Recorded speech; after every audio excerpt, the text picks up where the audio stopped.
সকাল সকাল ধোয়া ওঠা এক কাপ গরম চা খেয়ে চলে গিয়েছিলাম খিচুড়ি রান্না করার জন্য। আজকে খিচুড়ির সাথে হবে চিকেন কষা। গরম গরম খিচুড়ির সাথে চিকেন কষা খেতে ভীষণই মজা হবে। খিচুড়ি রান্না তো সবাই পারে, আমার মনে হয় দুনিয়ার সবথেকে সহজ রান্না হচ্ছে খিচুড়ি। যাদের রান্নায় সবে হাতেখড়ি হয়েছে তারাও মনে হয় খুব সহজেই খিচুড়ি রান্না করে ফেলতে পারবে। ওই তো চালের ডালে মিশিয়ে জগা খিচুড়ি। যাই হোক, একটু মজা করছিলাম। আসলে খিচুড়ি রান্নাটা কিন্তু এতটাও সহজ নয়। রান্না তো সবাই করতে পারে, কিন্তু রান্নার যে পরিপূর্ণ স্বাদ, টেস্ট সবার হাতে কিন্তু এক আসে না।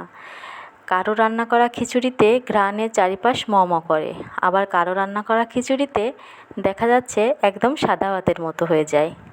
যাই হোক, আমি কিভাবে খিচুড়ি রান্না করতেছি সেটা আপনাদের সাথে শেয়ার করার জন্য চলে আসলাম। আসসালামু আলাইকুম, কেমন আছেন আপনারা সবাই? আশা করি আল্লাহর রহমতে সবাই অনেক অনেক ভালো আছেন। আপনাদের দয়ায় আমিও ভালো আছি। তো আমি তো এভাবেই খিচুড়ি রান্না করি এবং আমার রান্না করা খিচুড়ি মাশাল্লাহ অনেক মজা হয়েছিল খেতে। চাল ডাল ধুয়ে নিয়ে চলে আসলাম, পরিমাণ মতো পেঁয়াজ, কাঁচামরিচ, তারপর রসুন কুচি দিয়ে দিলাম, গোটা কয়েক জিরে দিয়ে, পরিমাণ মতো হলুদ লবণ দিয়ে এখন দিয়ে দিব তেল। এখানে কিন্তু আমি ছোট ছোট করে আলু দিয়েছি, সাথে দিয়েছি একটা কাঁচা আম। এই আলু আর কাঁচা আমে এই খিচুড়ির স্বাদটা কিন্তু আরও অনেক গুণ বাড়িয়ে দিবে। 2টা এলাচ ফাটিয়ে দিতেও ভুলিনি, এতে করে খিচুড়িতে কিন্তু খুব সুন্দর একটা সুঘ্রাণ বের হবে।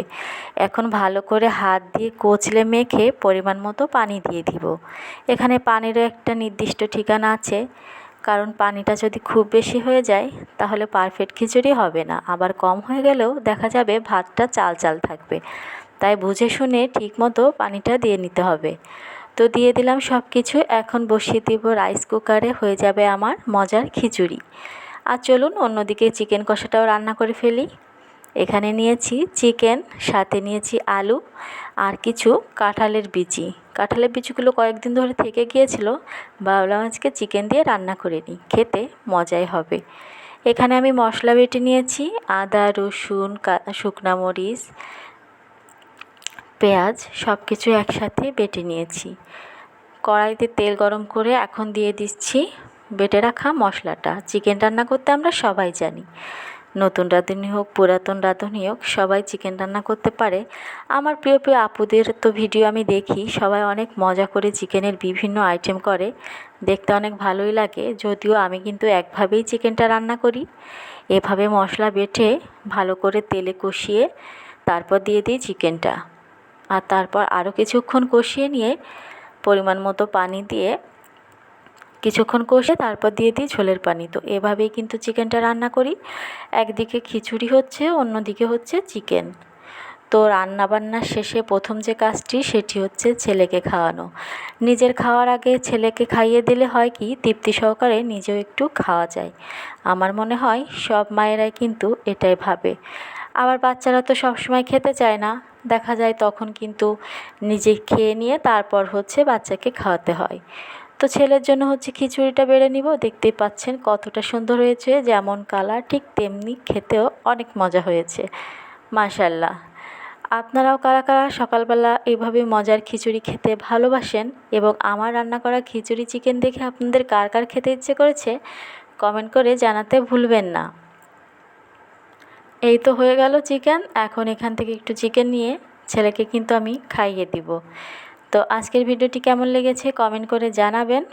ভালো লেগে থাকলে প্লিজ একটা লাইক দিয়ে দিবেন। লাইকের কথাটা কিন্তু আজকে একবারও বলিনি। যারা আমার চ্যানেলে নতুন ভিজিট করতেছেন কিন্তু চ্যানেলটা এখনও সাবস্ক্রাইব করেননি, প্লিজ সাবস্ক্রাইব করে আমার বন্ধু হতে পারেন। পাশে থাকা বেল আইকনটি ক্লিক করে দিয়ে নোটিফিকেশন পেতে কিন্তু আমার সাথেই থাকতে পারেন। আর এখানে আমরা সবাই মিলে আইসক্রিম খাচ্ছিলাম, সেটা একটু ভিডিও করে নিলাম। সবশেষে আমার খাওয়ার পালা। খুব মজা করে তৃপ্তি সহকারে খিচুড়ি খেয়েছি। খিচুড়ির সাথে করেছিলাম ভর্তা, শুকনা মরিচ, পেঁয়াজ আর সরিষার তেলের একটা মজার ভর্তা করেছিলাম, যেই ভর্তাটা না হলে কিন্তু খিচুড়ি খাওয়া একদমই জমে না। আর সাথে নিয়েছিলাম একটু লেবু চিপে। সব মিলিয়ে অনেক মজা লেগেছে। তো সবাই ভালো থাকবেন, সুস্থ থাকবেন। দেখা হবে নতুন কোনো ভিডিও নিয়ে। সেই পর্যন্ত আল্লাহ হাফেজ।